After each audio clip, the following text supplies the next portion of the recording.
አራቱ የናሳ ተመራማሪዎች የ13 ደቂቃ ከውሃ ወደ መሬት የመመለስ ስህተት ፍርሃት መሞት ወይም በህይወት የመገኘት ታሪክ ሊፈጸም ጥቂት ሰዓት ብቻ ቀርቷል። ዛሬ እንደ አውሮፓውያን አቆጣጠር ኤፕሪል 10 7:53 ምሽት ኢቲ ወይም በኢትዮጵያ ሰዓት አቆጣጠር ከሌሊቱ 9 ሰዓት በፓሲፊክ ውቅያኖስ ላይ የሆነ ቦታ አራት ሰዎች ከዚህ በፊት ማንም ሰው በህይወቱ ባልተረፈበት ፍጥነት አንድ ነገር ሊያደርጉ ተዘጋጅተዋል። ከዛሬ 9 ቀን በፊት አራት የናሳ ተመራማሪዎችን ይዛ ወደ ህዋ የመጠቀችው አርጤምስ 2 የተባለችው መንኮራኩር ለ9 ቀን በመሬት በጨረቃ መካከል ስትዞር ቆይታ ዛሬ ወደ ምድር ሊመለሱ ተዘጋጅተዋል። የመንኮራኩሩ አብዛኛው አካል በህዋ ላይ ቀርቶ ወደ ምድር መመለሻ ኦሪዮን የሚባለው መንኮራኩር የመሬት አካባቢ አየር የላይኛው ጫፍ ሲገባ ፍጥነቱ በሰዓት 38000 ኪሎ ሜትር በሰዓት እየተምዘገዘገ ወደ መሬት ፍጥነት እየተጓዘ ይመጣል። 38000 ኪሎ ሜትር በሰዓት ለምሳሌ የመደበኛ አየር መንገድ አውሮፕላን በሰዓት 900 ኪሎ ሜትር ይበራል። የወታደር ስናይፐር ጥይት በሰዓት 3500 ኪሎ ሜትር ያህል ይጓዛል። ኦሪዮን ግን በማርች 32 ፍጥነት ይንቀሳቀሳል። ከጥይት 11 እጥፍ ይፈጥናል ማለት ነው። ይህ በታሪክ ውስጥ በሰው ተሸካሚ መንኮራኩር የሚደረግ ፈጣን ወደ መሬት ለመመለስ የሚደረግ ጉዞ ይሆናል ማለት ነው። መንኮራኩር ውስጥ አራት ሰዎች በመቀመጫቸው ተጠግተው በሪሳይክሊንግ የተመረተ አየር እየተነፈሱ ልባቸው በፍርሃት እየተመታ ፊዚክስ ህይወታቸውን ወይም ሞታቸውን ሊወስን እየተጠባበቁ ነው።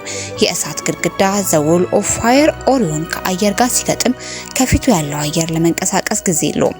ወዲያውኑ ይጨምቃል። የተጨመቀ አየር ይሞቃል። በ38000 ኪሎ ሜትር ፍጥነት ደግሞ እጅግ ከፍ ያለ ሙቀት ይፈጠራል። በመንኮራኩር ውስጥ ያለ ሁሉ እስከ 5000 ሲ ሙቀት ድረስ ይግላል አሊያም ሊቀጥል ይችላል ማለት ነው።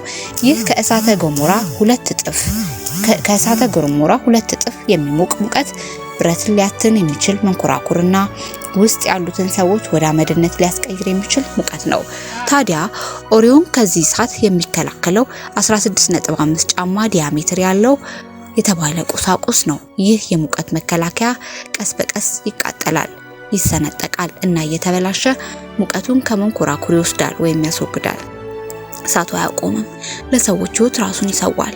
ይህ ሙከራ የተሳካ ሆነ አንድ ጊዜም ቢሆን የተሳሳተ የሙቀት መከላከያ ነበር። በፈረንጆች 2022 በአርቴምስ አይ ጊዜ ኦሪዮን ያለ ሰው ከጨረቃ ሲመለስ የሙቀት መከላከያው በ100 በላይ ቦታዎች ተሰነጠቀና ተበታተነ። ምክንያቱ የተጠመዱ ጋዞች ነበሩ።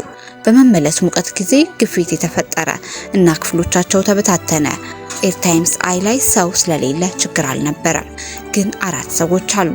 ናሳ መፍትሄው አልቀየረም። የመመለስ አንግልን ቀየረ። ሙሉ አዲስ መከላከያ አልሰራም። አሁን የ13 ደቂቃ ዝምታ ተቃርቧል። የመመለስ ሂደቱ ከ13 ደቂቃ ይሆናል።